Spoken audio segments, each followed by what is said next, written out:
In today's video, I'm going to show you how to unfreeze your columns and rows here in the Google Sheets app, both on the iPhone and Android.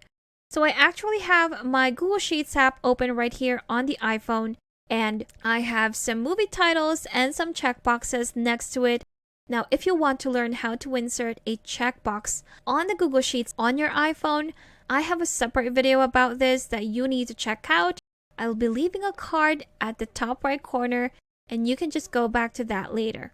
So going back to our frozen rows and columns, for the rows right here, I have accidentally frozen 2 rows instead of just 1, which is supposed to be just the movie title or my header. So I'm going to undo that frozen row by just zooming in right here. Then tapping on that row number 2.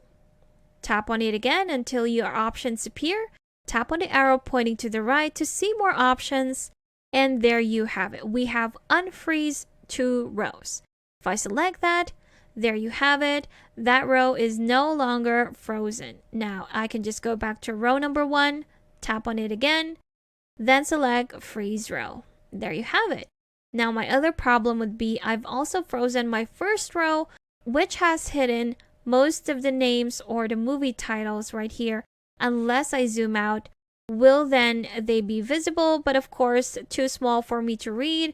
If I zoom in, they will look like this. So if I want to unfreeze that frozen column, that will be the same process. Just tap on that column, tap on it again to see your options, tap on the arrow pointing to the right, tap on it again, and select unfreeze column. And there you have it. Now we have the proper setting. We only need that top header to be frozen so that when we do scroll up, we will still be able to see that header right there. And there you have it. That's how quick and easy it is to unfreeze your columns and rows here in the Google Sheets app, both on the iPhone and the Android.